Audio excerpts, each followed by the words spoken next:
Okay. It is 6:01 p.m. on the 10th of March, 2025. I want to call to order this meeting of the Finance Committee of Halifax. For everyone on the call, this meeting is being recorded by Area 58. Committee members in attendance are Cheryl Burke, Frank Johnston, Ed Bryan, Bill Smith, and myself. And all votes that will be held will be done by roll call because it's a virtual meeting, and we will it's being recorded by Area 58 for later distribution. So that said, we can go ahead and get started. So the first agenda item is the acceptance of the minutes. Minutes were sent out yesterday. Yesterday evening for March 3rd. Has everyone had a chance to review them? Yes. Yes. Anybody have any changes? Any adds, deletions to the minutes? Nope. Look good to me. Very good. Can I get a motion to approve the minutes from the 3rd?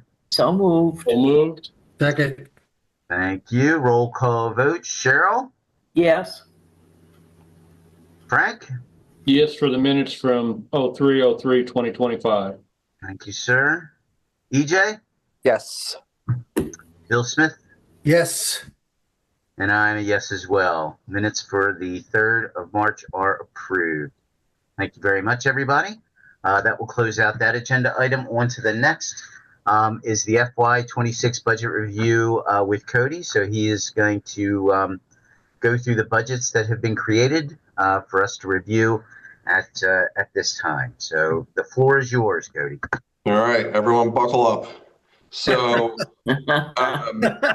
two budgets we have I'm going to run through tonight. The first one that I'm going to bring you through is our level service budget, which ultimately, again, is what we asked departments to do, create a budget that kept service levels the same, takes into account contractual obligations, so on and so forth. So I will walk you through that, and then once we're done with that, I will walk you through the balanced budget, which would be kind of the recommendation for if an override were to not pass. So as you recall, the Board of Selectmen, when you guys had your last joint meeting, kind of asked you to prepare two budgets, one being with an override and then one being without an override. So I will start there. I'm going to share my screen. I apologize, and these are both in the shared Finance Committee drive. The one that I'm going over, level service, is labeled FY26 Finance Committee Budget 11625, and the other one is labeled 31025, and it should say balanced Cody, budget. is the level service with an override passing, or is that what is that level service showing? It's an override passing through. The level service budget that I'll be going over tonight would require a $1.6 million override. Okay. So I will share my screen and we will start going through.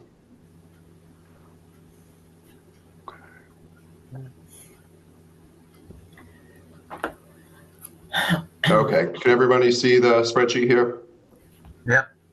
Yeah. Okay, so I'm just going to run through, but moderator salary, selectman salary, town administrative salary, selectman clerical, and selectman expense. So most of those are wage line items, and then selectman expense is level funded at the $4,400.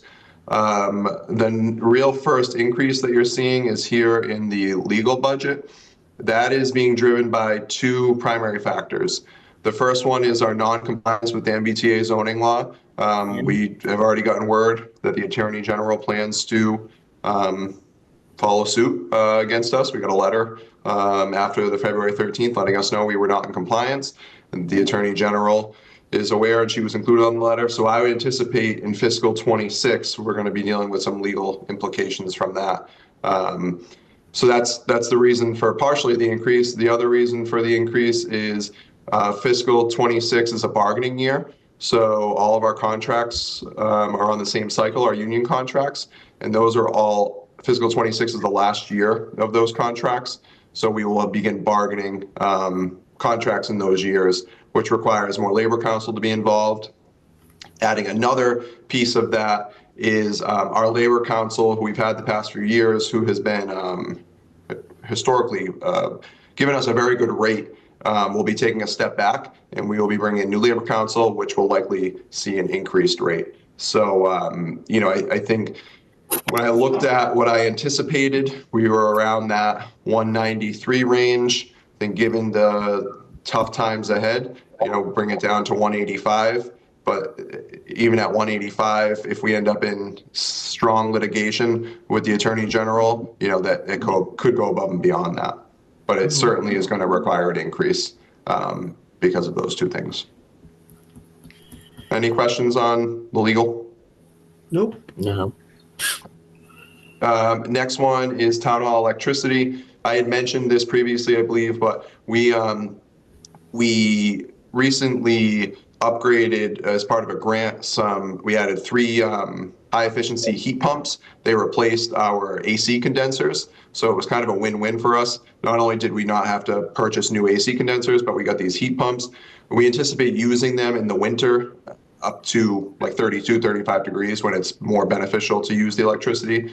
So we anticipate the electricity cost being a little bit more. But when I get to heating oil for buildings, there's a little bit of a reduction there. But that's the reason for the increase there. Next increase comes in our audit. This is a contractual increase, $1,000 from 33.5 to 34.5, and this is the last year of our contract with our audit firm.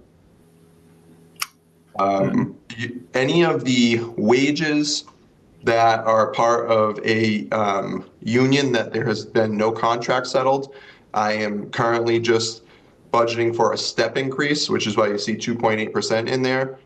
We are still in negotiations, and anything that we settle will be in a separate article, likely not included in the budget, because the budget will likely be finalized prior to those negotiations being complete.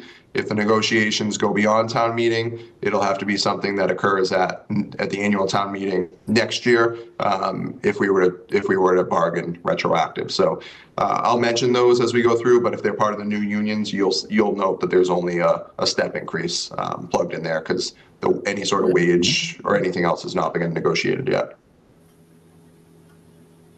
Accountant salary.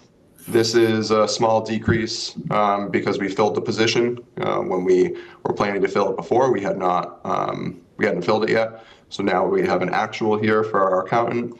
The assistant town accountant, we took what was the previous assistant town accountant salary, added a step increase here, and that's that's where this figure comes from. We don't have an assistant town accountant now, but it's something that we should probably look to add in the future, given the hiring freeze and the review of everything. Obviously, that's on hold in the current fiscal year.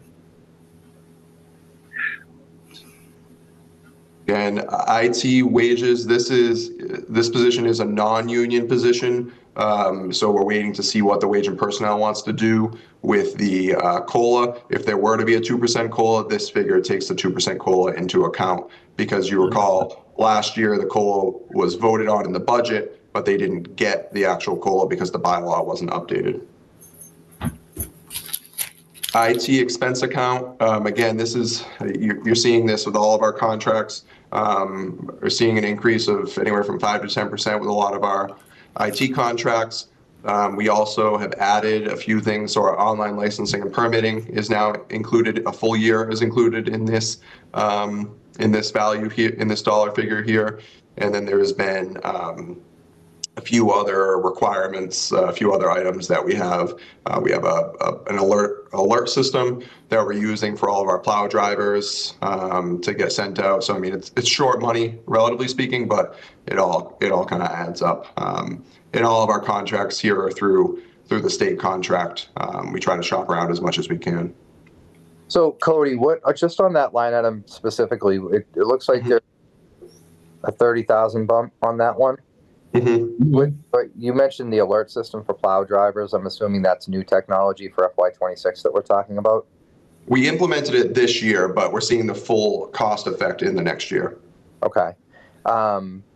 What else accounts for that $30,000 increase on the IT side? Yeah, so it's the remainder. We had budgeted a portion of the year for our online licensing and permitting. So now we're budgeting a full year. So that's probably about half of it, about 15,000. And then the remainder is just the 5 to 10% increase in all of our other contracts. Okay.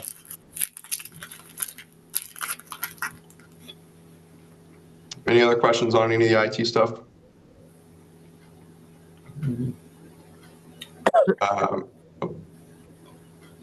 Did you have something, EJ? No, sorry, it was just. Okay. No. Next, we go into our assessors. This is the principal assessor. This is a non-union position again, so that 2%, if the committee votes it, is accounted for in here. This is the clerical, which they are union, so we'll need to adjust potentially in the future. This is her expense account. There was a $100 increase due to just a mapping fee, who we use to do our mapping. Office machines, this increase is primarily being driven by postage, what we're looking at for postage. We've looked at actuals for this year and feel it's a good idea to increase this a little bit, and then also start to use this if there's something that needs to go out certified mail, just trying to consolidate things, I think, as we've discussed previously. Treasurer collector salary, this is an elected position. The reason for this dollar amount was to try to, again, get it back onto the step closest to in lot where it kind of should be. So if you recall last year, the plan was to keep it on a step as everyone else, as if they were a non-union position, and town meeting voted that down and gave just a 2% COLA. So the idea here is to get that back on the step and scale system. So if the committee were to vote not to do a 2% COLA, then we would reduce this, but I would ask Linda to reduce this by that amount. They're elected, so this is kind of what they're proposing, but I think it makes sense in this case. Treasurer, collector, clerical, these are union positions. The only I've included step increases, no COLAs. The reason it's such a small increase is we've had staff turnover, so we just had a new staff member come in, so the increase is less than if we had we're reverting back to a lower salary ultimately. The next one here, we're just combining. We've historically had a separate expense account for treasurer, separate expense account for treasurer collector. So what we're doing is just combining the two accounts here into the amount. And then there was a small increase there. That's primarily being driven by our financial advisors. We have an annual disclosure that we have to file, and the fees with them recently went up.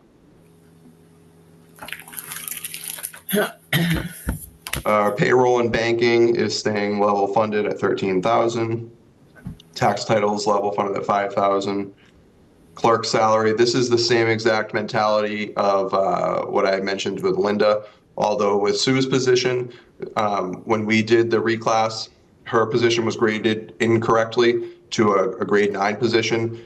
Her position should be a grade 10, and this would put her at step 1 of grade 10. So that's the reason for the dollar amount here. The difference between the requested versus my recommended is, again, I'm just trying to get everyone on the scale rather than just kind of numbers thrown out there. I think there's at least a basis for it if it falls onto the scale. So that's why there's that couple $100 difference there. Town clerk clerical, this is the assistant town clerk again. They're union, so we'll have to wait and see what happens there. The election account, we were able to decrease for this year just because there aren't as many elections. If you recall, this is an account that ebbs and flows. Sometimes it goes up, sometimes it goes down. It all depends on the number of elections for in that fiscal year. So in fiscal 26, we have less elections, so we're able to decrease it a little bit there. Recruitment and employment costs. I think initially the request was $25,000. The reason is $10,000 for trainings and seminars and everything for a whole town of employees. It simply isn't sufficient. So the request was 25. The recommendation is 15, given the challenging financial times. This is one of those areas, though, I will mention, you know, in bargaining, and I'm speaking generally here, bargaining units typically like to see coverage for costs for seminars and education and things like that. Again, I have no clue what that will look like in our new contract, but if that is something that is bargained, that would need to be reflected here in the future. Conservation wages. So the reason for the increase here is primarily, well, it's twofold. We were really guessing last year in fiscal 25 when we put this number together because we share the position with Bridgewater. So we didn't know at the time what that salary was going to be. So at this dollar amount here, this covers our portion of the salary for the Bridgewater, for our shared conservation agent. And then it also covers our 10-hour-a-week administrative assistant in the conservation office. So it just falls under conservation wages there. And then we have funded this, and I'm recommending that we fund it again with $15,000 out of the wetlands fees. So as people come in, they apply for things through conservation, that money goes into our wetlands fee account. You're able to utilize that to fund things having to do with conservation. So we did it last year. I'd recommend that we do it again this year. This is just expense account. It's historically been $500, and in the past couple of years, they've been going over that $500. So we increased it by $300. We also, the Board of Selectmen, recently implemented a policy where they're requiring all Conservation Commission members to attend certain trainings and things like that. So with that, there is a small cost. And that this takes into account that, you know, some of those trainings would need to be paid for. See, similar with the Zoning Board of Appeals, it's a small increase, but it's being driven by that Board of Selectmen policy that is requiring our boards to get trained. Again, I think it's, you know, it's certainly an increase, but in the grand scheme of things, I think it's going to insulate us from risk and probably save us money long term, because if we have more educated board and committee members, they're likely to make decisions that are more aligned with the law and hopefully not get us into litigation. That can be quite costly. Regulatory. Oh, yeah, go ahead. On planning board expenses for training, why is it still at 1,800? Do they not need an increase in their training? Or yeah, so plan. You said planning board, Frank? Yes, sir. Yeah, so planning board is not subject to the policy because they're elected. And we have not seen an uptick. We have sent out trainings to members of the planning board. We have not seen anybody, I'm sorry, the administrative assistant has taken a few courses, but we have not seen the board necessarily take the courses. And we have a little bit of flexibility in there. If a member or two wanted to take some trainings, we could absorb it, but it's not a requirement because they're elected, and we haven't seen the need to increase it there.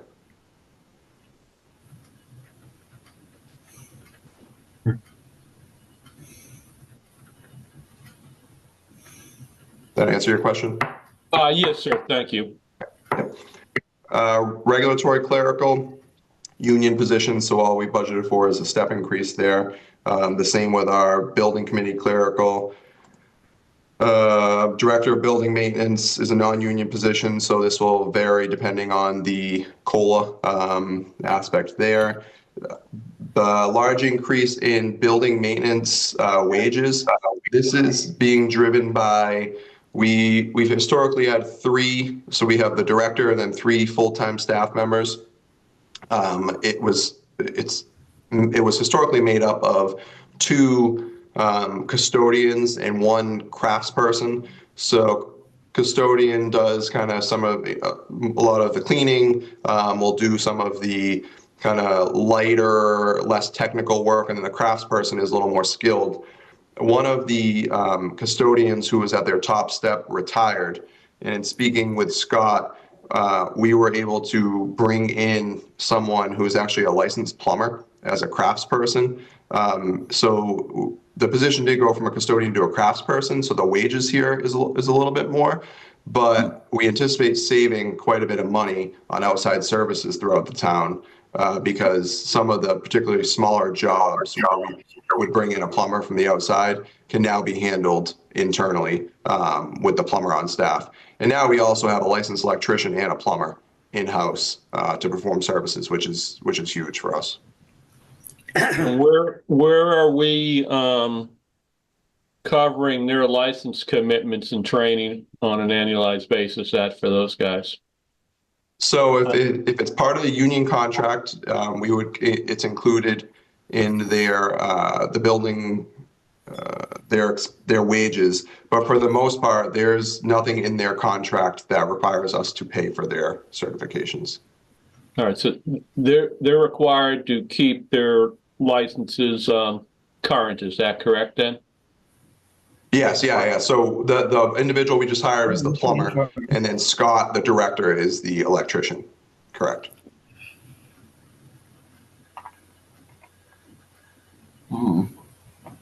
Let's see. Expense account is you see it's a minimal increase here to 59,000. I think we run pretty close on that. This can cover a wide variety of things, but this is the expense account for pretty much all town buildings. And then the same goes for preventative maintenance. This is due to the, I believe it was the elevator inspection company has increased their fees. So we've had to increase minimally in the budget there. Any questions on any of the general government items? I'm just curious, how many times did we need a plumber last year? Oh God, last year probably 10 or more. $20,000 worth? Well, no, this whole amount isn't related to that. This includes step increases, 2% cost of living adjustments for the other employees as well. So this is probably, it's more of like a $10,000 increase in the staff member. And yes, we probably did spend more than $10,000 on plumbers last year. Okay.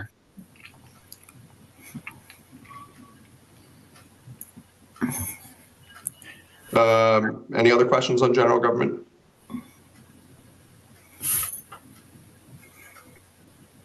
So we'll move into public safety. Chief Shavs already went through his budget, so I think the recommendation would be to fund all of his requests at level service. I mean, it's already a decrease of 3.4% compared to last year, but any questions that have come up on police since? Okay. And then fire, I apologize, I was unable to make it last week. I heard there was a discrepancy with the posted budget sheets versus what was in here. So that's my error. I apologize. I hadn't uploaded Chief Witham's revised budgets. So Chief Witham had come in and was looking for, I think, around a 14% increase in his level service budget. Obviously, the town just doesn't, we don't have that ability for that right now. So myself and our finance committee liaison, Lindsay, worked with him to get that brought down. Those are now posted in the fire submittals. So they're in there, but this is accurately, and this does reflect what we talked about in our latest liaison meeting and what the chief submitted as his final budget. Okay. Yeah, this is the second liaison meeting. Is that correct, Cody? It is, yeah, the one where the chief brought everything down. Right. Okay. So I don't know if there were any questions on any of those. I mean, it's primarily being driven by wages. This is a mix of union, non-union employees with the call department. And then we made some decreases elsewhere. Again, I think, not something unreasonable given if you look at the history, but, things are certainly tight, but that's kind of all the budgets. So Cody, not really a conversation for right now, but just Sure. I want to make sure you know that it came up for you do. But we had a pretty lengthy conversation about how overtime affects Chief on his end, and how number of firefighters or personnel that are on staff may be able to help that in the future. So I think we agreed that at some point in the future for future budgets, we should sit down and look at that a little bit more.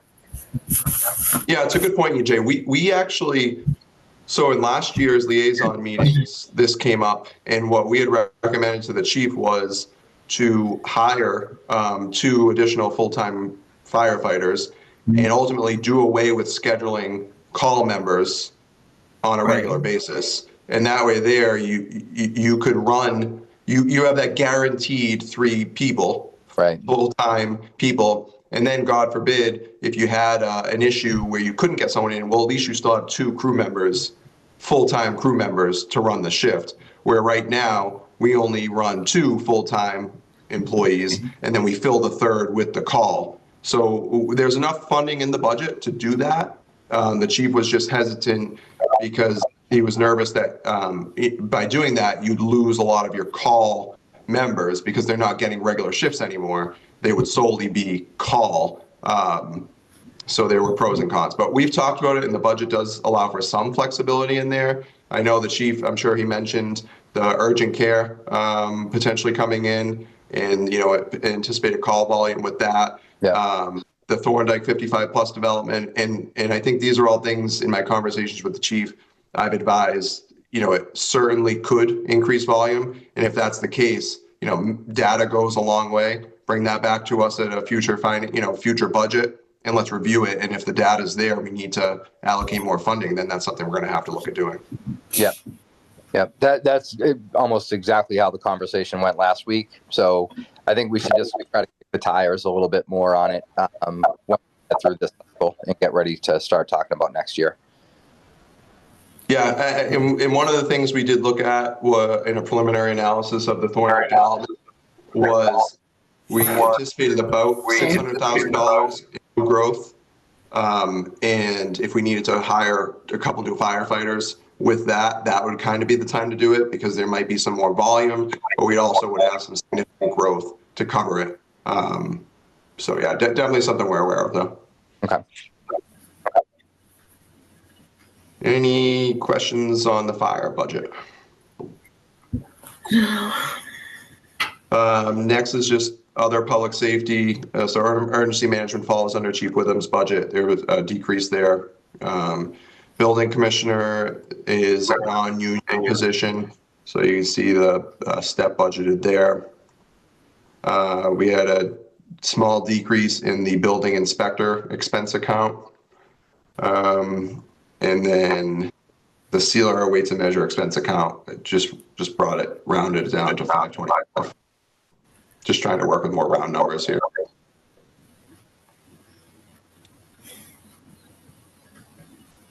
And then we have the animal control. We're currently in negotiations with the vendor that provides this service. So this is an estimate at this point, but we anticipate it being right around this amount. They held to their initial contract amount last year, so we are anticipating an increase this year. And then the dispatch services are remaining the same for fiscal 26, which is great news. We had initially anticipated a large increase there. Schools are going to come in next week, but I just, at a high level, what you're seeing is Halifax Elementary School voted $8.247 million, which is almost a 21% increase over last year, 1.4 million. And then Silver Lake has voted their budget.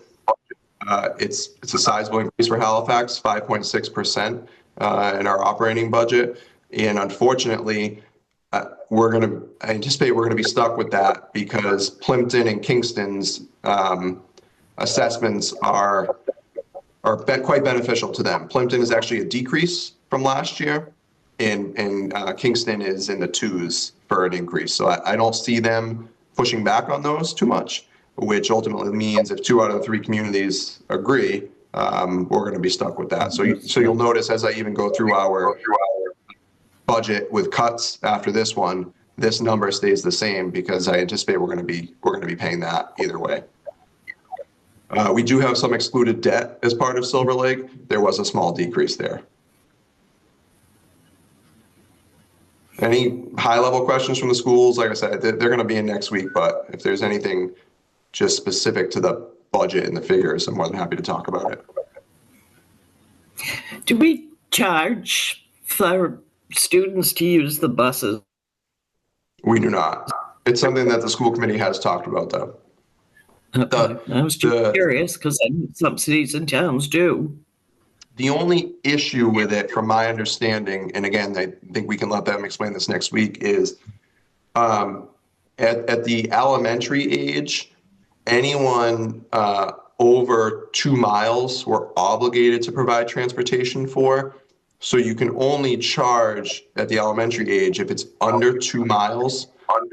And the issue is the concern of the school committee was you may have neighbors, right, where one person pays a fee and the other one doesn't because someone's at the 2 mile and 2 feet threshold and one person isn't. So, but they've certainly talked about it, something that they may consider. They did a revenue analysis. It brought in a little bit of money. I think it was like $10,000 was what they had projected. Okay. Any other school budget questions? High level? Okay. The next is highway. So Steve went through his highway budget. The only thing I have not had an opportunity to do, which I will prior to next week, is to move the, Steve had said there's some part-time wages for mowing of fields that are in this cemetery wage. We're going to move those out of there and put them into just highway wages where they really should be. Water. So water, the biggest thing I want to highlight. So water superintendent salary. This is a non-union position, and there was a budgeting error last year where we didn't budget for his correct step. So this takes into account the correction. And then the wages, they're union. This is a union position. So there's, I think, one employee who's up for a step increase, and then they get a cost of living adjustment. The clerical is the same thing. They're union. That's a contract that's already been settled. Insurance, we have increased this because we anticipate the insurance costs going up significantly here, particularly when you look at the expended in fiscal 24.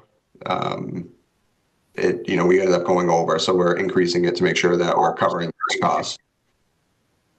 This is retirement. This is their contribution to our Plymouth County retirement assessment. A small decrease in legal fees. It's one of those things, if they need to talk to legal counsel about something or have them review it, the hourly wage would be paid out of there. The only other, let's see, actually we can get rid of this. So what you see here that we had to add was interest on temporary debt. We're going to be removing this debt payments.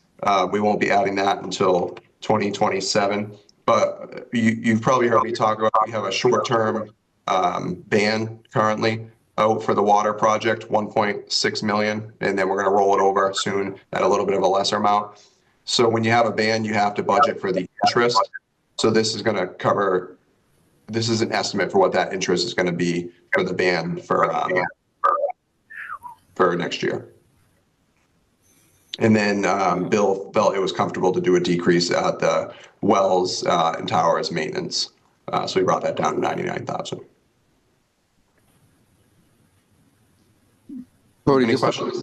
Just a point of clarity. I think I heard it correctly, but the 242,920, that is one salary, correct? I'm sorry, what's that? That is one salary, correct? No. This is the three employees of the water department. Minus the superintendent at 102,530. So the superintendent is one employee, and then this 245, 349 is the 3 employees under the superintendent. Okay, so it's 3. Yeah, it's 3. Yep. Okay. And this includes they get stipends for certifications. They get obviously includes some overtime if there's emergencies. On call, the wells have to be checked by DEP 7 days a week. So there's always one person on call. So this includes they get an on-call stipend. So all anything wage related is covered in. Got it. Thanks.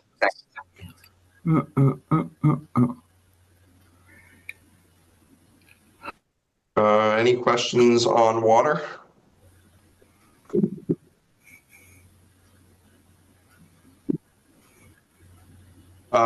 Next is, and just, I'm pretty sure you're all aware, but water and solid waste are both enterprise funds.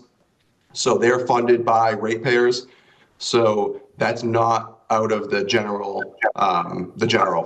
So whatever their budget is, they have to cover through their rates. So the way I like to explain enterprise fund is they're basically like a small business. Whatever their costs are, they're supposed to revenue. And then they're supposed to build up a little bit of a savings account through their retained earnings to cover capital and things like that.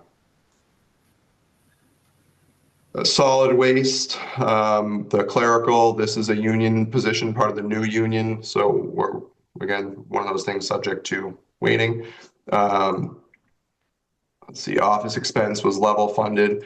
The wages, this takes into account, we have a few employees up there that are getting step increases, and then we've had to increase the overtime up there. If they're basically, if one of those employees is unavailable, we've historically had a member of the building maintenance department covers the shift, and we had a few of those in the past couple of years. So we're just adding a little bit of overtime coverage there if it comes up. Expense account, this is a small increase, and this covers some of the costs with the hauling, not the hauling of the trash pickup, but the hauling of the items from the center. Hazardous waste, so this encompasses the hazardous waste day and also disposal of other hazardous waste items. I think, and Steve had gone through this, and then just trash collection disposal was a small increase just due to our contractual increases. And we talked a little bit about that hazardous waste. Do we need to provide that every year, really, $19,900 every year? We didn't do it last year. And do we really have, the company flat charges that fee whether you have the hazardous waste or not. So how much hazardous waste are we actually collecting from homeowners within the town to equal that $19,900? Is it better if we do it maybe every 3 or 4 years? Yeah, I think, Sue is looking at it to, and at least maybe changing it to every other year. We're looking at trying to partner with another community. I think it's probably not a bad idea to just continue to budget for it. And if we don't end up, using it that year, at least it's budgeted for. But it's probably a good idea to keep it in the budget because it is an operating cost. But Sue has talked about with Steve, at least changing it to every other year, just given the volume when we've been doing it every year. Yeah, because I don't think we get very much volume for what we're paying for. Mm-hmm. I don't think we end up with maybe 10 55-gallon drums at $20,000 versus 30 drums for $20,000 or whatever, I don't think we collect that much to warrant to pay for that every year. Sure. Yeah, no, I think that Sue and Steve are cognizant of that. And I think they had mentioned looking at least going to every other year and trying to team up with another community where possible. Yeah. So similar question on the trash removal. I'm assuming that's for the company that we employ, correct? Yes. All right. So how long is that contract that we have with them? Next year is the last year of the contract, 24, 25, 26. 26 is the last year. Mm-hmm. Do we have any idea of percentage of the community that participates in that program? Yeah, it's percentage wise, I would say it's probably around 40%. We have around 1,100 households that participate, and we have around 3,000 or a little over 3,000 residents, not residents, but residents like the plural form. So, but so yeah, somewhere in the 30 to 40%. Okay. And this is, and again, this is, rate payer. So the tax dollar doesn't go in to fund this. This is funded all by the fees. Yeah, that's why I was asking the question. I was curious of how much of an offset we were seeing there, and clearly it's not much. Cody, when we entertain a new contract for waste disposal, solid waste disposal, are we going to entertain a recycling contract as well and weigh the cost of that versus the town managing a recycling operation? We are certainly investigating it. We investigated it about a year ago and looked at the cost. Given we don't have a huge volume, it was still more cost productive for us to provide the service, even while paying the employee and paying for the equipment.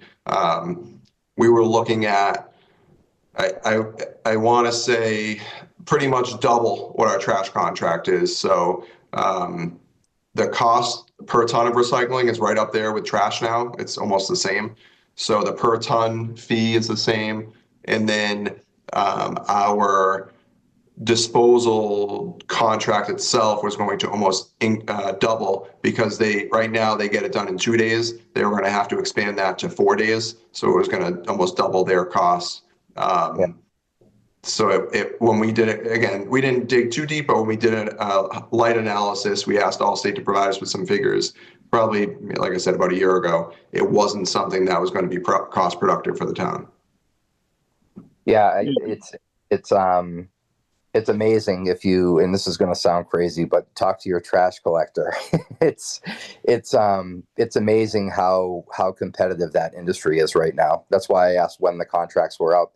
And the only thing that I would add, Cody, to what you were just saying, because you mentioned the tonnage fees for normal waste versus recyclables is similar today, but the weight of recyclables should naturally be less, right? So that's why I do think that there's an opportunity to look at other providers out there. And I'm glad to hear that the contract expires next year and we'll have the ability to do that, because there might be an opportunity here for us to level set where we should be, because right now it's weighted in the wrong direction against us. Unfortunately, I anticipate it going up significantly, actually. So when we went out to bid a couple of years ago, Allstate was the cheapest by hundreds of thousands of dollars, not even tens of thousands, hundreds of thousands. And in looking at communities' contracts that have been entered into more recently, we have by far the best contract for solid waste in the area. So we're hopeful that Allstate will continue to provide us with a good price. But it's just, and also getting into the municipal is very different, because you have to pay prevailing wage. So, they rather than maybe pay someone $30, $35 an hour, they now have to pay someone, prevailing wage for a driver is like $60 an hour, $70 an hour. And then your subject, they have to provide us with prevailing wage sheets. So there's a lot of companies that just want nothing to do with working for municipalities. So we'll see, definitely. Yeah, and you got to look at the other side of it too. Like, now we have data on demand, right? And so we're not looking to provide for 3,100 households now. We're looking to provide for, call it 1,500 or 2,000. And that gives you some scalability to play with. And again, this is a conversation. I know we have a lot to go through tonight, but I just want to ask the question. All right. Any other questions on solid waste? Next is Health and Human Services. Health clerical, again, these are union positions. There's two of them, a 30-hour-a-week administrative assistant and a 10-hour-a-week office assistant. Expenses, we decreased this by $200 primarily because there was mileage in there previously, and we now have vehicles that our staff can use when they go out to do their inspections and so forth. So we reduced the mileage significantly. This is the wage of the health inspector, and again, this I'm not sure how it happened, but this was the wrong step for that person. So that's not really that large of an increase.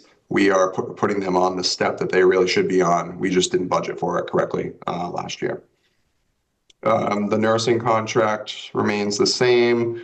This is an increase, a sizable increase here. So this is for the town-owned landfill on Hemlock Lane. We've, as part of our permitting with DEP, we have to do groundwater sampling. That's always been at the $19,000 to $20,000 range. We have a contract with Ty and Bond we just entered into. I think we're in our second year. Subsequently to that, the DEP let us know in December that we were going to have to start testing for that PFAS. I'm sure everyone has heard of it. It's now a requirement. We have to test for it 2 times a year. And we are still getting pricing, but we're anticipating it costing us about $10,000 or $9,800 more per year to do that testing. So we're gonna get bids. We're in the process of getting those, but we need to throw a number in, and this is based on the first figure that we've been given by the firm that currently does our other testing. So we anticipate it being right around that number. Cody, how many wells are we testing? Honestly, Frank, off the top of my head, I'm not sure. I can get that information. I want to say it's they do 7 or 8 test areas. Okay, we'll say 8 wells, and they got to test it twice a year. So that's 16 samples that need to be taken just for PFAS, and that cost in itself is increasing $9,800 for 16 well samples. Yeah, that the lab high. No, the lab cost alone for PFAS is anywhere from $300 to $500 just for the lab cost. That doesn't even take into account the the sending someone out to do the sampling. The lab cost alone is, depending on which lab and which test they run, you're looking at a minimum of $300 per sample. Understand, but the technician's going to be out there sampling anyhow. So what's it adding? Another 5 minutes to pull another water bottle sample, from the baler? Just seems like that seems a little high to me. This is this is with the current company that we use, who I would hope that they'd be the cheapest, right? Because like you said, they're already out there doing that. But exactly. This is from them. We're working on getting other proposals. But they're saying about $500 per sample, so that brings you up to 8,000, and then another $1,800 or so to collect the samples, give or take. Like I said, we're getting proposals. We're going to go with the lowest one we can get, but there's no way around it. DEP is requiring it. We have to do it. No, I understand. It's just, to me, in my experience of 30-something years of sampling wells and stuff, is just one more sample added to the suite that you're already running, the analyses, and it doesn't take any longer basically to do that because you cycle it on the same time that you're pulling your other samples. Mm-hmm. You don't make a special trip to just pull the PFAS,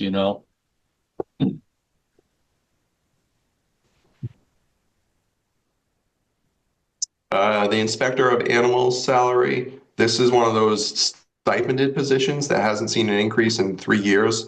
So as part of the wage and personnel increase this year, if a 2% COLA is voted, that's what that figure is in there. So we've budgeted for it, but they actually haven't gotten the 2% increase. COA director is a non-union position, so you can see that here. Council on Aging wages. This is made up of, we have a office assistant over there, a outreach coordinator, and then we have 3 van drivers. So this makes up all of those positions. Again, 2 of those 5 are going to be part of the new union. So that would have to be taken into account in the future. But when we look at, we've had 1 van driver who was a little bit higher paid. resigned, and we've had a new van driver come in, so that helps us to keep it almost level. And then we also just looked at an analysis of how many hours per week we're actually running the vans and what we predict, and we were budgeting a little more than was necessary. So we were able to bring those hours down because we weren't using anywhere near what we were budgeting in the past few years. Cody, regarding the driver and the vans, didn't we enter into an agreement with GATRA to provide service to us? Have we utilized that, or? Yeah, so the GATRA agreement, they don't provide any service. We still provide the service. They just reimburse us for it. Okay. And so that, yeah, we get reimbursement every month. Okay, so we do get reimbursement for that. Yep, anything to do with the vans, we are getting currently reimbursed. Fuel, the driver's wages, anything to do with running that service, we get reimbursed. That's taken into account in our general revenue. Okay. But GATRA doesn't actually provide one of their vans then? It's just no, we on AV vans. Yes, it's still completely our operation. The only difference is technically we're in a contract with them to provide the services, and when we bill them for the services that we're providing, and then they provide the money back to us. Yeah. Okay. So that is so you don't see it there, but that is coming back to us. Okay, thank you. Yep. Next one here is the expense account. When we looked at, we actually have a decrease here, and that's primarily being driven by her advertising. There was some money in there for advertising in the past that was never really utilized. That was $1,200 reduction. And then she took out dues. There was $1,000 in there for dues in the past that she was able to deduct. That wasn't necessary. So you can see there we have a decrease in the expense account. Electricity, again, this is just a small increase, but this is kind of par for the course given the electricity costs.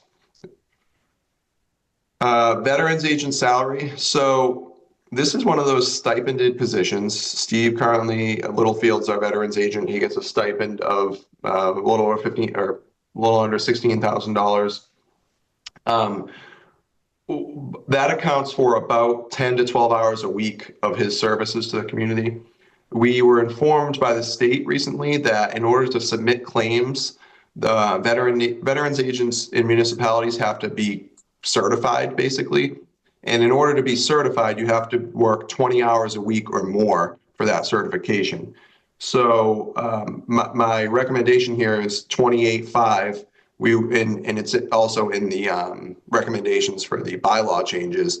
We would remove it from a stipend position to pay it on more of an hourly basis. And this would be, we included that position in the reclass when we did it last year. So this would be at that grade at 20 hours a week, the 28.5. And that's almost a necessity in order for us to continue to provide our veteran services, or a big part of that, which is submitting claims for veterans and their family. So Cody, I have one quick question on that. So the requested, because we had spoken about that earlier on anyhow, but the original requested was just north of 30K. It looks like next to you left there. And that then I would assume that was under the same assumption that he would be 20 hours.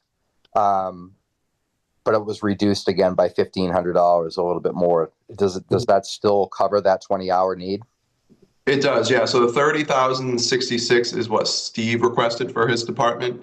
He had put together an hourly rate that I think using some comparable communities and our compensation schedule, but I used our actual compensation schedule where this position fell into the range and just did a multiplication of 20 hours a week then for a full fiscal year. So that's why it's a little bit less, but it's still the 20 hours a week, and it's where it should be within our range. Got it. Thanks, Cody. Any other questions on the veterans position? We did look at sharing a position with another community. In order to create a district, you have to abut those communities. You have to directly be a geographical abutter. So Hanson was recently looking for someone. I had a long conversation with their town administrator, and actually Steve was part of the conversation. They really don't want to share. They want their own employee. I reached out to Pembroke. They initially thought they might have some interest, but then they do not. And Plimpton does not have any interest at this time. So, we're always looking at those opportunities, but it has to kind of align perfectly. And unfortunately, that opportunity doesn't exist right now. And then the other increase is veterans benefits. So again, this is, Steve had requested 204.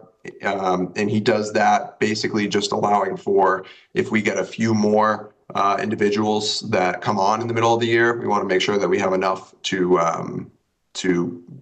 fund it. We do get, I believe it's 75% reimbursement on these from the state for the next year. But in speaking with him, the 195, 520, he felt would be sufficient. We're averaging right now in the 12,000 per month range. And then obviously if you added a couple more people, that could add somewhere in the 20 to 40,000 range. So we really just want to make sure we have enough to cover the benefits. Any questions on anything with veterans? All right. Library, we already went over. Youth and rec wages. Again, this is a result of a 2% COLA, hopefully, for those people. They haven't seen an increase in their wage amounts for some time. The expense account is level funded. The director is the same thing, where again, we budgeted for it, but they haven't gotten anything. Let's see. Park wages, this is more than just standard COLA, and the reason for that is they were looking to increase some of the hours over there. So this position would be to fund someone over at the beach, 4th Ave Beach, on the weekends and holidays at the little parking area there. So they were looking to fund it a little bit more. They had requested 5286. When they gave me a breakdown of the hours that they were looking for, and I did it out, I came up with closer to that 5,400. Hence why I'm recommending 5,400. And then their expense account, they were requesting an increase to 2185. But again, when I looked at some of the expenses they were proposing, some of the things that they had last year, which were the porta potty over there, some trash down there that went above and beyond, having to come and get the porta potty cleaned because it was getting knocked over, and also just making sure that we're able to provide things like signage if something comes up, and that little bit of flexibility in the expense account. Again, you're not talking a huge amount there, but a couple $100 I think would go a long way with the parks, particularly down at the beach. Cable television, this acts as just a pass-through. So we have a contract with Area 58. All of our cable TV revenue comes into us, and we budget for it. And then whatever we get, we send out right to Area 58. So this is again just more of a pass-through account.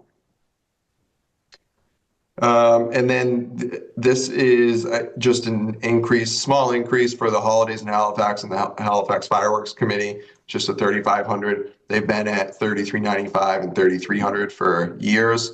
The cost, this covers mostly police and fire details.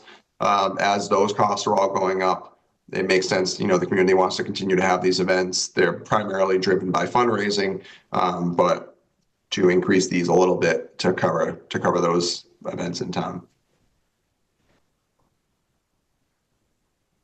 Our debt service here, this is just part of our debt schedule. So it's all actual figures. Our debt for the suppression system went up a little bit. The roof repairs has gone down, and then we always budget a little bit for interest on temporary loans. Plymouth County retirement, this is an actual amount, is going up almost 8%, $149,000. Why is that? Why is that going up? So that's to fund our unfunded liability with our retirement account. So we're supposed to be fully funded in 2031. So in order to meet that full liability, this is based on the actuarial assessment that Plymouth County completes annually. And these are for retirees from Halifax, or is it just a general fund? No, it's from Halifax. Okay. I can send you the actuarial report if you'd like. Sure. Absolutely love to read that. That'll be just fine. Sure.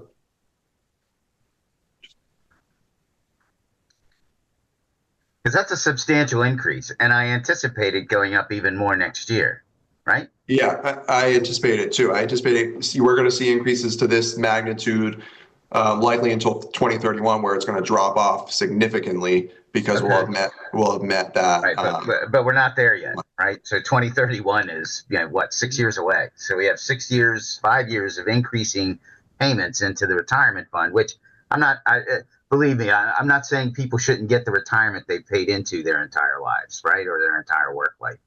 I just think that with everything that we have in play, because I know multiple times we have said that, salaries or wages are X, but we are negotiating a CBA, and the CBA may change all that, this is obviously another factor in it. I don't think that I think our levy calculation is going to be kind of all out of whack at this point, given the fact that, I don't think, and maybe Cody, maybe you have this answer. I don't know how much new growth Halifax has had in the last fiscal year, if any, that would add into our, into our levy number. I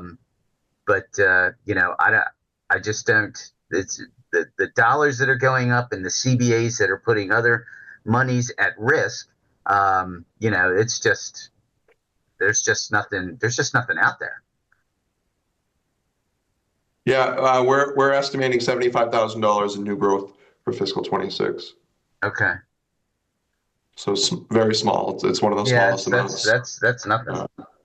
No, it is. It's, we're certainly not. We're absolutely not in this alone.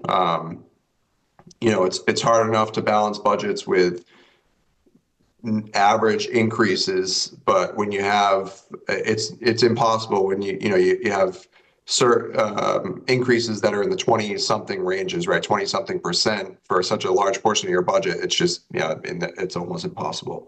And the fixed costs are killing us too, right? The Plymouth County retirement, that's right. Insurance costs are going up, retirement's going up, Medicare expenses are going up. Yep. And then as the, complicating the factor, which is also something we discussed with the chief last week, is, the aging demographic here in Halifax and the amount of ambulance calls that are going out, where there is a $2,000 delta between what you can charge a Medicare, recipient versus a regularly insured person for an ambulance call. So, and then I believe also that, and we were talking about this earlier, the urgent clinic isn't going to make it any easier on the ambulance crew. So, it's just quite the confluence of unusual events. It is. Yeah, it definitely is. The Plymouth County retirement was supposed to initially be fully funded in 2030, and then they pushed it out to basically try to, reduce that annual required contribution over the next few years.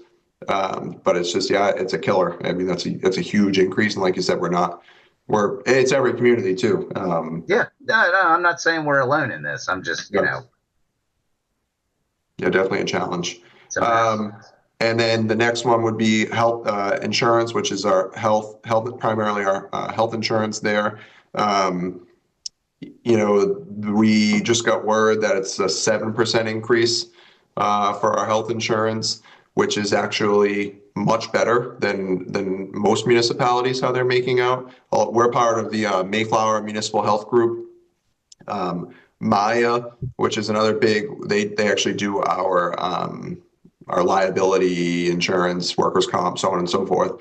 They're seeing like a 12% increase. So our 7 is pretty good. And then obviously we have to budget a little bit for if we were to have new employees jump on the plan. So hence the 8% increase there. Right. And just, I'm working to try to break these out, but I do think it's important to know about 800,000 of this is Halifax elementary school employees. So the school budget that you see is not actually all encompassing. This health insurance line is also mostly Halifax elementary school employees as well. So the school costs are beyond just what's in that line item. Right. Has there been any further movement, and I know this is off topic, but has there been any further movement on the regionalization of the elementary school? There's been a couple meetings with consultants to try to identify anyone. I haven't talked to Keith Hickey over in Kingston, but I'll see if I can get an update. All right. I think Cheryl has a question.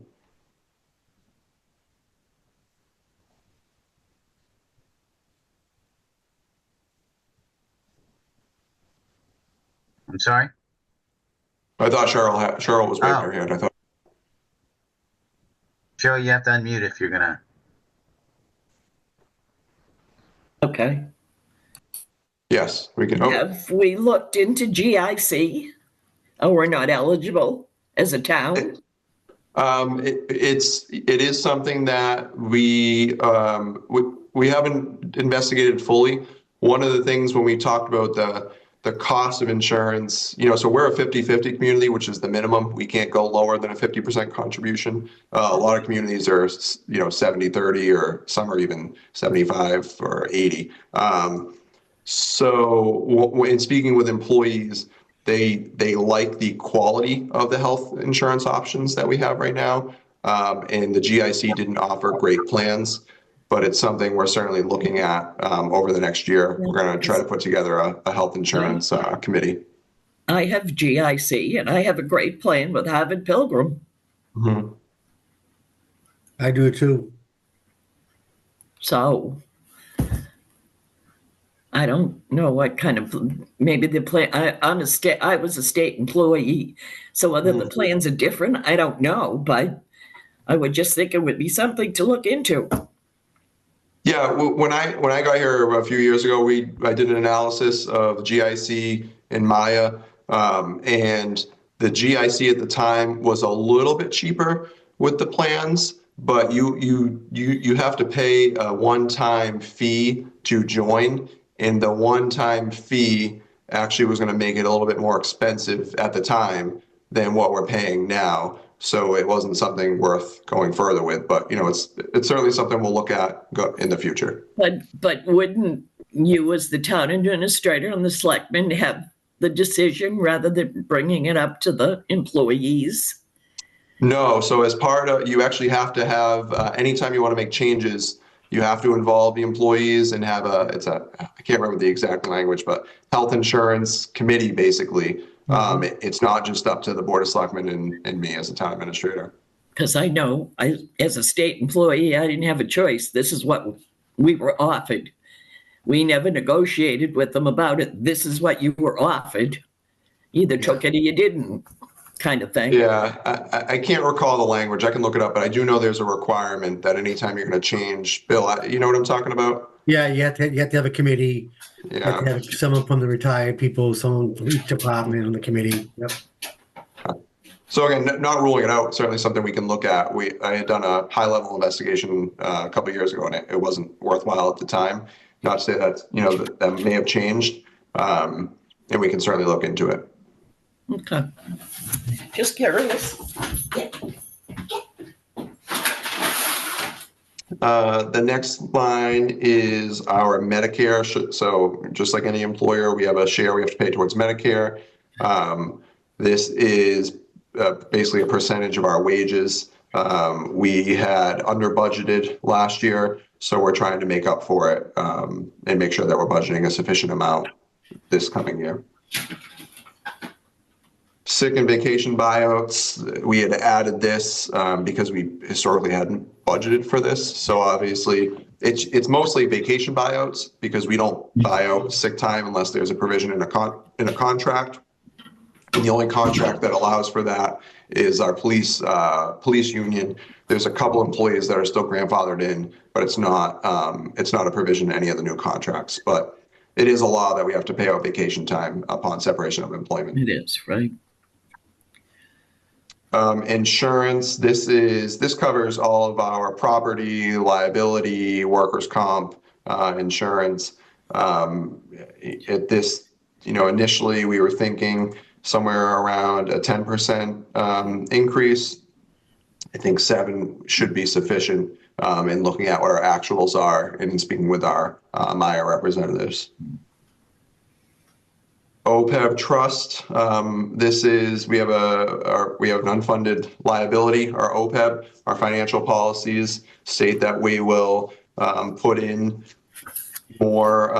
Basically, we strive to put in an additional $5,000 every year, and if we can't, we at least will put in an additional $1,000. So last year we were at 45,000. So we should at least put in 46,000 this year. I'm working to get our latest unfunded liability amount, but it's pretty high. Our trust fund only has somewhere in the 300,000 range in it. Telephones, again, you saw this went over budget in 24.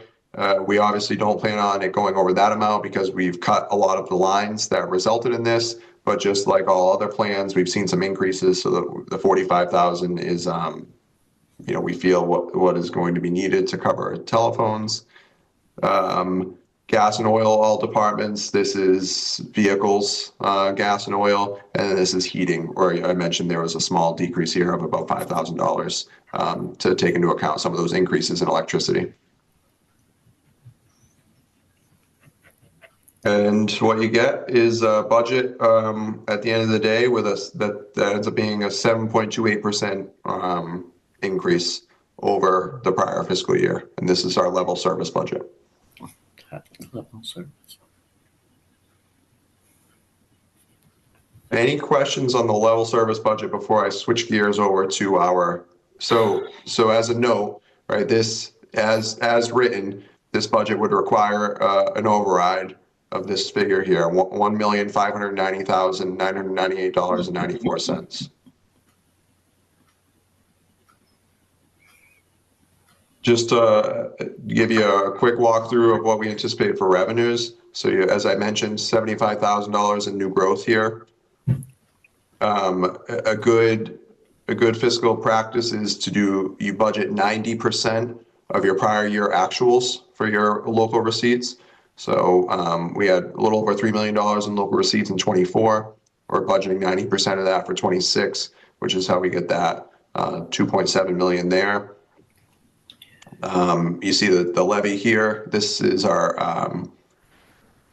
exempt capital, which is for the roof repair in the Silver Lake. And then our state aid is based on the governor's estimates here, which is that little 4.861 million. Our enterprise funds are they cover themselves. And so that's again, high level review of our revenues. It's not super complicated. So with the if we're asking for a $1.6 million override, what are we looking at estimated tax to the citizen? To the consumers, yeah. Yep. So at a $1.6 million override, let's see, get the exact dollar amount.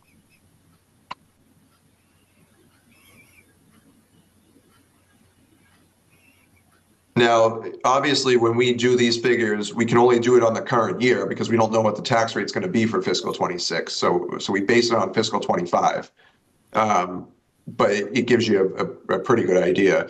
Based on fiscal 25, the average single-family home assessed value in Halifax was $511,243, with a current tax bill of $7,295.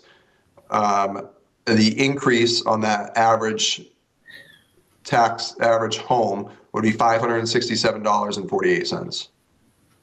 You're going to tax the people right out of town.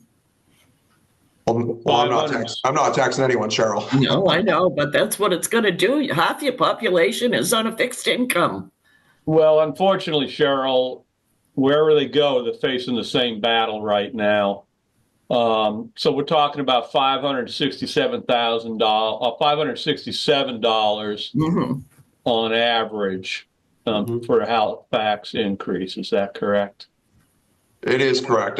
One thing, and I'm going to let the schools dig into it a little more next week, but we're seeing a pretty sizable increase at the Silver Lake level this year at 5.6%. The concern is that's going to be a lot higher next year because they're using one-time funds this year again to supplement their budget. So it's creating a bigger fiscal cliff for us in the future. It works out somewhat well for Kingston and Plimpton because it makes it a manageable dollar for this year, but it's not manageable for us this year. 5.6% isn't really manageable, and that's with they're using over $1 million in one-time funds to supplement their budget. So I will caution, and I've let the selectmen know.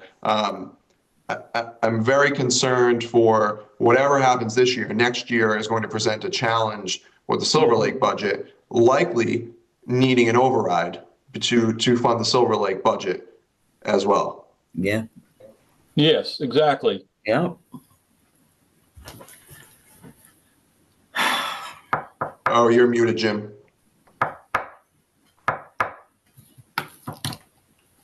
I'm just amazed that there has been no level of compromise from either school system. No. So I wasn't at the Silver Lake meeting. My understanding, this was the compromise to try to get the assessments down. Unfortunately, Halifax's is still just and why is ours going up so much? It basically has to do with the required contribution from each community, the formula that the state puts out, and Halifax's required contribution went up significantly. There's a lot of factors in it. It's the Chapter 70 formula. I don't fully understand it, but I'm hopeful Sarah can provide more information. But the two of the biggest factors were they look at income, total income in the town of Halifax. They literally look at all the residents' income. And the income of the community went up significantly over the past year. And then they will also look at equalized value, and value went up significantly as well over the past year. Value of what? Value of all properties. So properties. So home values have gone up. Right? I just didn't hear you. What'd you say? Home values. Yeah. Right. Yep. That's yep. Right. Value of your real estate. Mm-hmm. Right. Which we wanted, right? We wanted to increase the value of properties in Halifax. Because it's gone up 66% in 15 years. Yeah. Mm-hmm. So we've kind of done this to ourselves in a manner of speaking. Well, we have to keep up. So you have to keep up with values. The state requires that we keep up with values. So I think we're just following what we have to do with the state. Right. There's a lot more that goes into it than those two things. I'm aware of that. But in looking at the formula, those were in trying to figure out what changed, right? What's the reason for this huge increase? Those were two of the criteria that increased significantly in Halifax. I'll dig out the spreadsheet and send it to you guys so you can look at it. It's complicated. Even in seminars and things I've taken, there aren't a ton of people in the state that fully understand the Chapter 70 calculation. A lot of people who work in the schools don't even understand it, but you can at least pull some of the data from it and see the components that go into that calculation.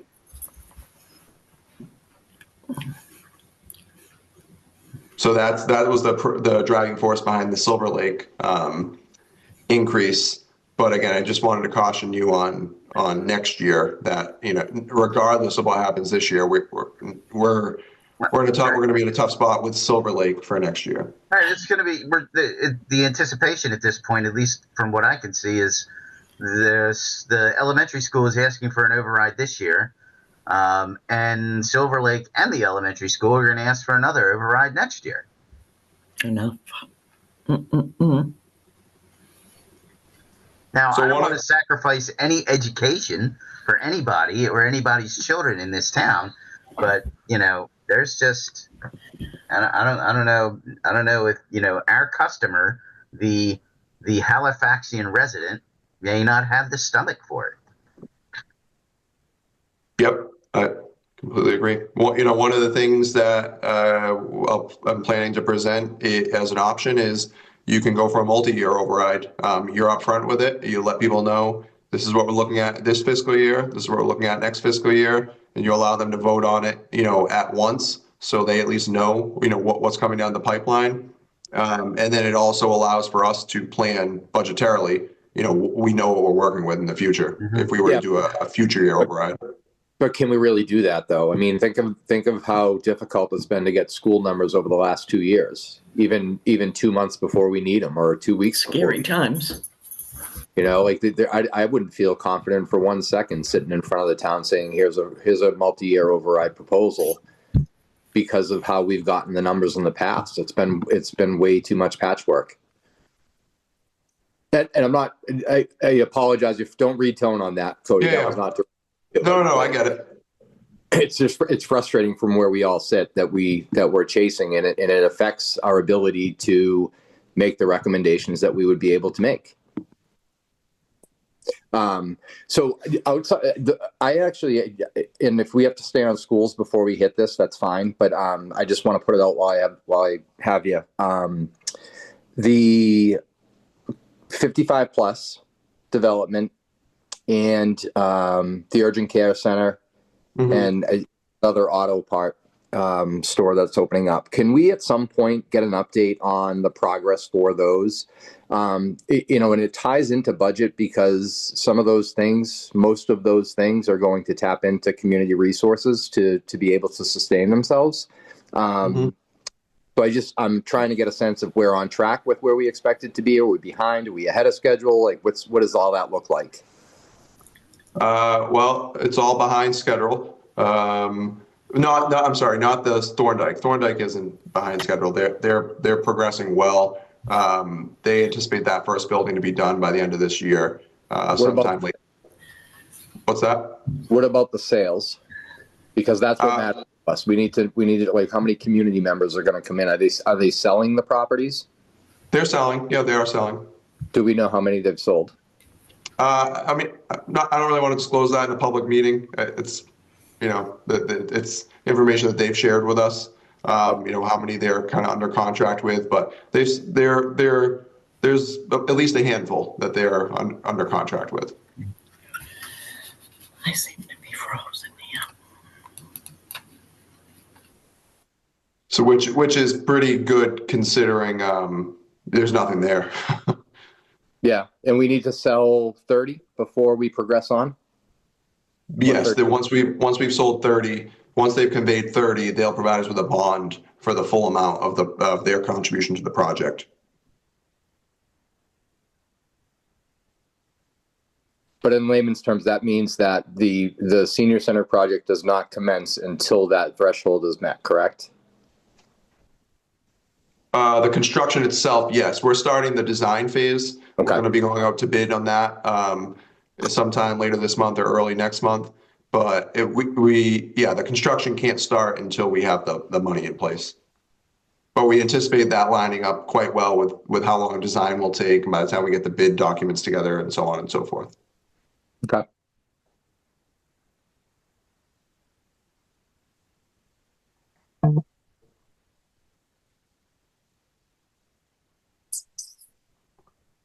Any other questions on the level service budget?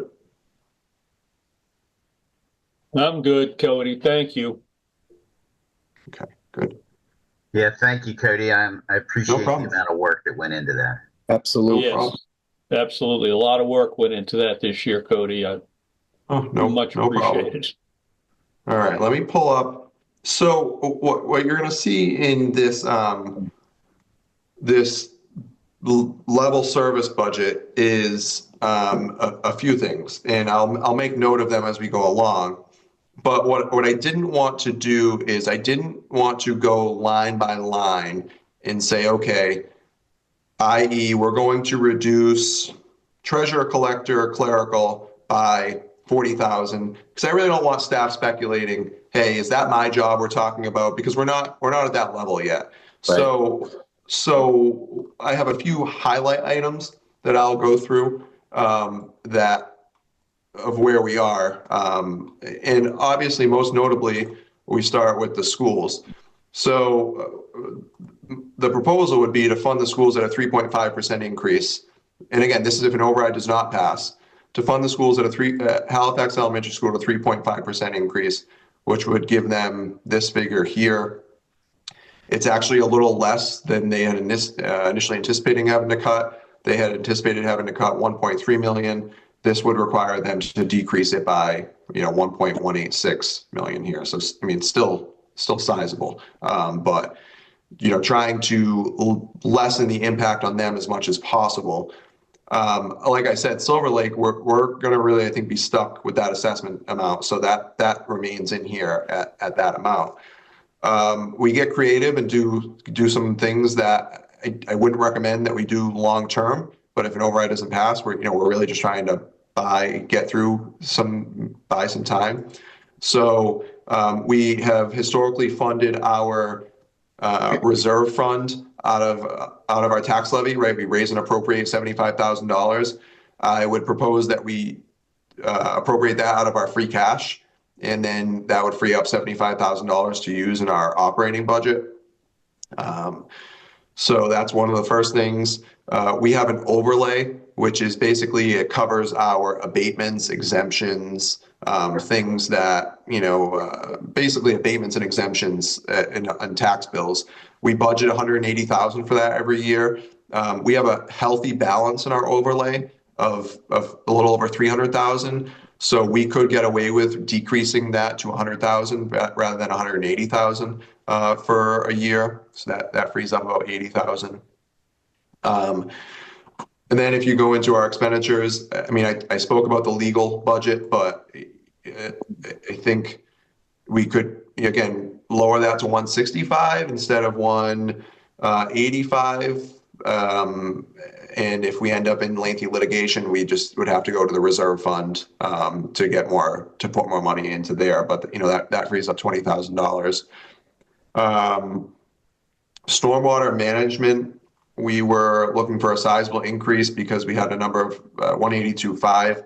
We had a number of projects that need to get done. It's in here because it's an operating budget. We have to do this every year, but we would decrease that to 100,000 and then put the remaining portion in capital because they're technically projects. They happen every year. So we've always included in our operating budget, but in order to free up some cash in here, we could request it through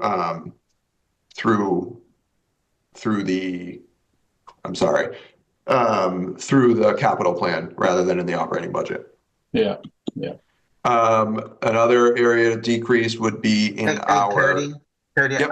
I don't mean to interrupt, but in regards to the highways, so I saw the announcement or the public meeting coming out to add 5 more roads to public roads, Mm-hmm. which means the highway department would have to cover the cost of maintenance of those roads. Has that been added into these budgets? Those 5 additional roads, or are we waiting to figure that out? So I wouldn't anticipate any annual costs to those roads. They're all in good shape and they all are being signed off on by everyone. Right. But they still have to be plowed and they still have to be maintained, right? Yeah, the cost of those 5 they're actually already all getting plowed. Okay. And so there's no amount that I could see actually coming to fruition at this point, resulting from those 5 roads. We would get a little bit more state aid because our state aid goes by mileage and roads. Right. So we'd get a little bit more there. But beyond that, I don't see any area of increased costs. Okay, thank you. No problem. Let's see. Our insurance. Let's see. So in our water department budget, we budget for insurance. So what I would propose is, so they pay back the town for insurance. So whatever our insurance cost is for anything related to the water department, we basically send the water department a bill, right? And then they refund the town. So in order to get a little bit crafty here, basically rather than budgeting the full amount here, we would take into account the amount coming back from the water department and not increase our amount here. So we would just be taking that into account. So we would be covering it still. We would just basically not be covering the full amount here. It would be this plus the amount we budgeted in the water department. We had always budgeted both, and then if we had anything left here, it would fall to free cash, or it would serve as a little bit of a buffer. But again, considering kind of what we're dealing with, we can tighten that up and use that money directly from water. Mm-hmm. So with kind of all of those things, those are all unique opportunities in how we fund and looking at things to tighten up. We still would be looking at a deficit of about $126,000. So that's where at that point we would need to make additional $126,000 in reductions in the general government. And I think if there's, depending on what your feedback is on this, I will go forward and start proposing those initial reductions. But I want to, it would come in staffing. We would have to reduce staffing. And at that point, prior to coming on to a public meeting, I would like to have conversations with people and just let them know that, nothing's set in stone, but it is their positions or position that we're speaking of. I just don't want to blindside anyone. Okay. No, that's certainly fair, but I also would say that we need to get the CBA settled too, so we understand what those dollars are. Yeah, we're trying. I mean, it's no, I understand. That's no indictment on you or anybody. Yeah, no. Yeah, no, it's just it's an unknown, right? Yeah, right. It's an outlier out there. We don't know about the cost of it. So, Jim, you had mentioned that $800,000 number a couple of weeks back when we had a conversation regarding the articles that haven't been spent. Yeah. How do we apply that money or some of that money or whatever we're going to Yeah, that's the question. Is can we? That money that's been sitting in some of these things for years? Yeah, so we can't apply that to our FY26 operating budget. I had mentioned we're going to go through and close those out at the end of this fiscal year, and then those will get closed out to free cash for next year. But we can't apply. It hasn't been certified. It has to be certified free cash in order to appropriate it in the future, and those haven't been certified. That would be part of the next year's certification available for appropriation at the following town meeting. And again, I'll caution the committee, it's never a good idea to utilize one-time funds such as free cash to supplement your operating budget, unless some relief is coming down the road, which I don't see that here. Sure, I understand that, but to have that money sitting there, not being properly utilized, for a number of years, it's time to bring it back in-house and use it in free cash for places that we may need that money in free cash. We're talking about an ambulance and things of that nature in the near future, next 2 to 3 years. Talking about police department needing a boat, things of that nature, we just can't leave it hanging. as far as I'm concerned. And that's how I view some of that money. It's been there way too long, hasn't been utilized, and for what it's been allocated for, you're not going to be able to purchase those items to get those things done for those funds, because cost of goods and inflation have outweighed that.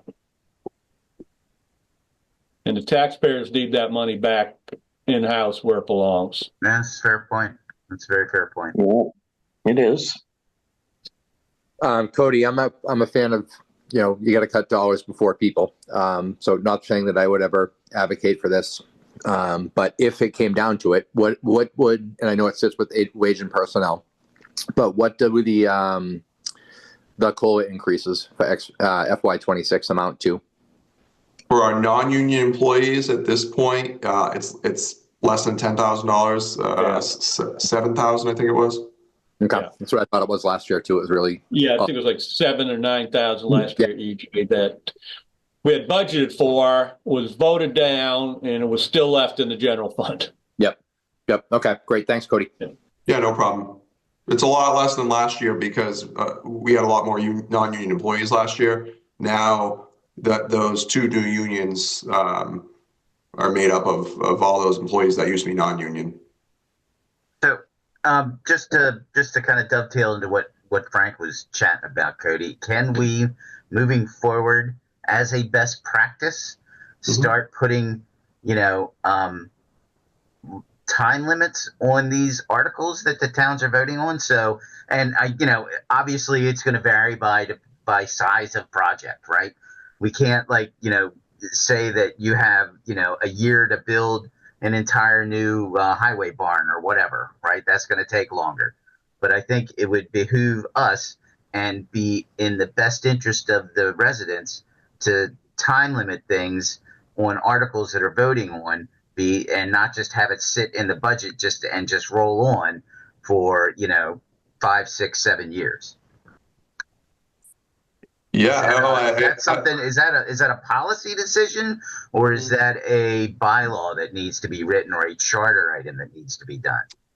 I think it's more of I think it would be a policy would be the best way to do it, because if you did something like that through a bylaw, you like you said, you're always going to have something that comes up or there's an exception. And in a bylaw, it is what it is technically. Yeah.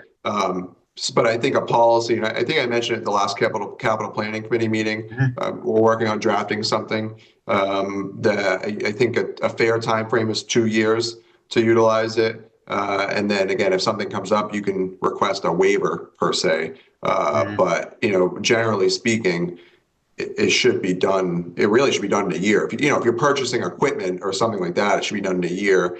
Right. Maybe if you need to procure something through an RFP, maybe it takes a little bit longer because that can be a lengthy process. And that's why I think 2 years is fair. But I don't think it really shouldn't go beyond 2 years. Right. Yeah. No, I agree. Yeah, I do too. I agree with that. Yeah. Okay.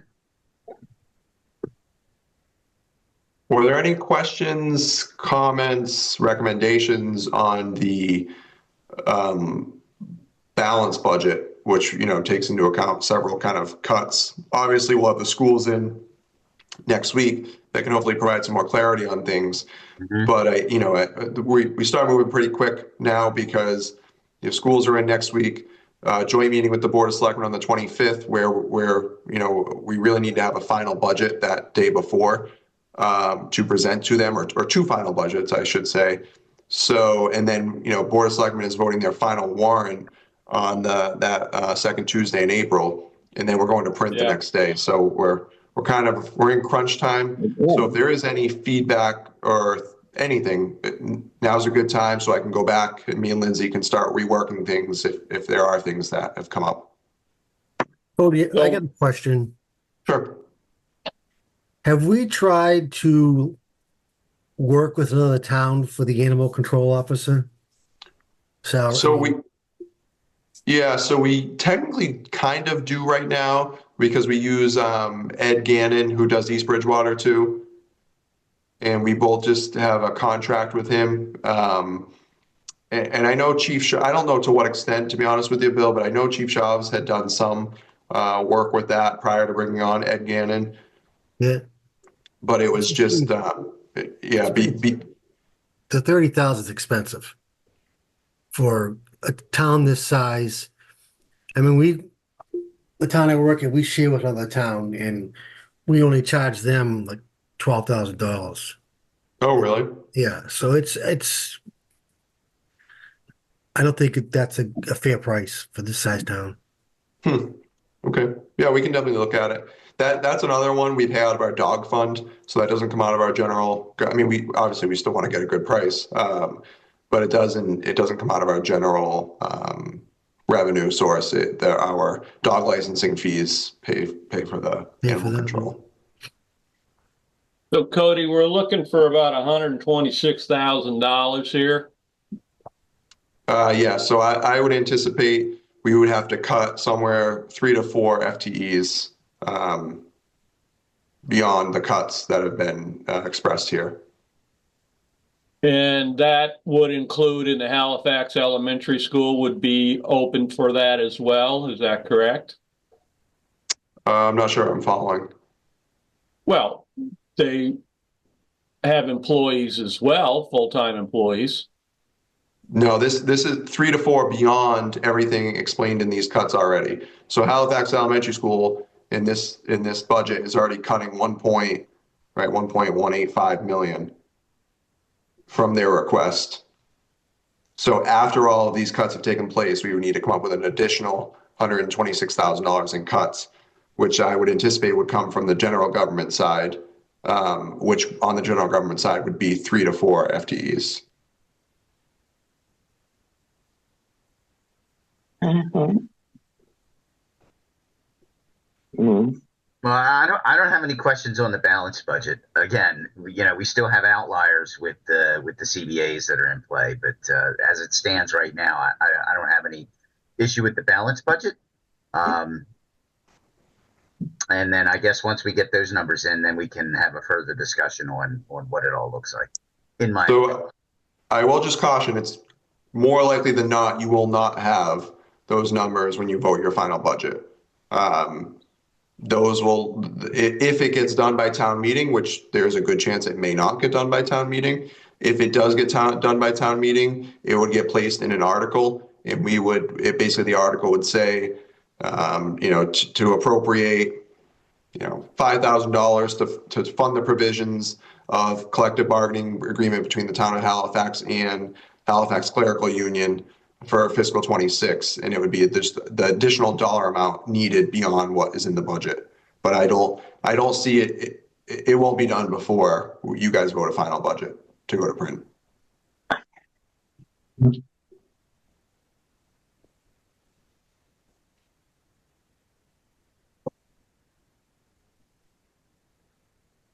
So is what in here some type of roughly reasonable guess? We have a small figure in here, but again, because I'm sharing this with you guys, it's a public document, so I don't include too much in here because I don't want to give up the bargaining position of the town. Right. But there is a small buffer in here to accommodate what we think is a reasonable agreement.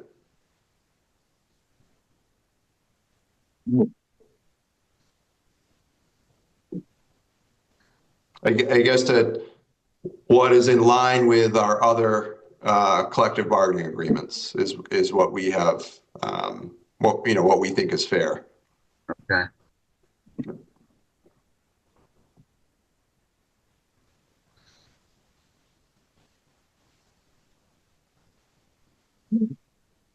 So what do you need the committee to do tonight for this, Cody? Anything?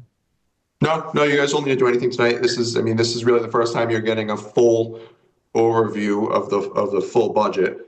They're both posted in your shared drive, so feel free to review them over the next week. When the schools come in next week, I think next week will be a good opportunity to, if you want to make adjustments, or think there's somewhere we could adjust. But think this gives you a good idea of what both budgets are looking like. Right. You're roughly a $1.6 million override for a level service budget. And then obviously the level balance budget is, a 1.2 roughly $1 million decrease from their request at the elementary school, 5.6% increase at Silver Lake, and then some financial moves and some additional cuts on the general government side. Okay. Which we will need to present both budgets. If the Board of Selectmen want to move forward with an override, we have to present both budgets to be prepared if the override does not pass, that this would be our budget. So basically you have to plan to live with either budget. Yeah. Okay.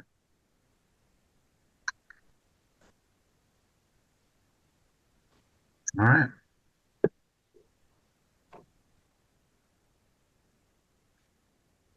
Well, thank you for the walkthrough, Cody. Absolutely appreciate problem. that. Does anybody have any other questions for Cody before we move on? Thank you, Cody.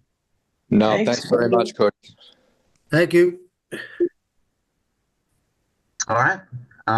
Thank you, Cody, again. I appreciate the work that goes into that. Having worked budgets myself for 40 some odd years, I certainly know the amount of time you have to dedicate to doing that. All right. So we'll close out the budget reviews and move on to our next agenda item, which would be any liaison updates, which I would believe there are none at this point, unless somebody has one. Committee liaison updates. The Capital Planning Committee will be meeting this Wednesday at 5:30. So probably some updates from that to come. So that kind of closes out that specific committee liaison update. Correspondence and as may arise. I haven't received any emails. Gosh, I probably should check my spam. I haven't received any emails this week. Cody, do you have anything or received any emails? No, nothing this week. Yeah, I don't have anything either. Okay. All right. So that anybody for as may arise, anybody have anything for the committee that they want to chat about while we're all here?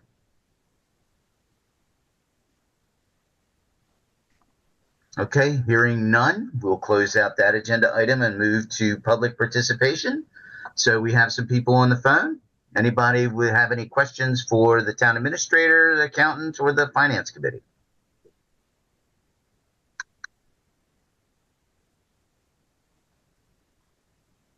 All right, hearing none, we will close that specific agenda item of public participation. Last item is next meeting planning. So next week, it is an in-person meeting at the town hall with the elementary school. So I look forward to seeing everybody there. And again, if you have any questions. Jim, 6 o'clock. 6 o'clock. Yes. Cody, is that correct? 6 o'clock? Okay. That's correct. Yeah. The superintendent will not be able to make it, but the chairs from Silver Lake and Halifax Elementary School and Sarah Hickey, the Director of Finance and Operations, will be there. Okay.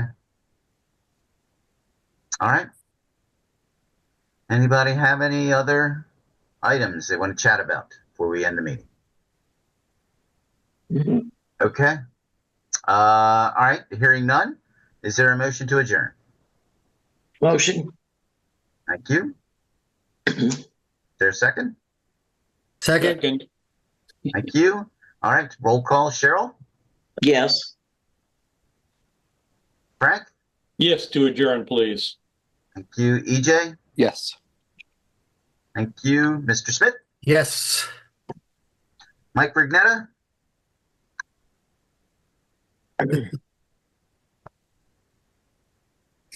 Mike Brignetta. Mike's on mute there. He is.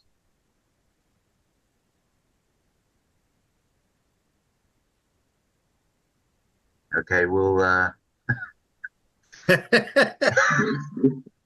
guess we'll say that he is voting present. Oh. Okay, well, I am in agreement with the vote to adjourn. So with that, we have a vote to adjourn at this point. So thanks everybody for jumping on, and we will see you all at Town Hall next week. Good night. Good night. Thanks, everybody. Thank you. Bye.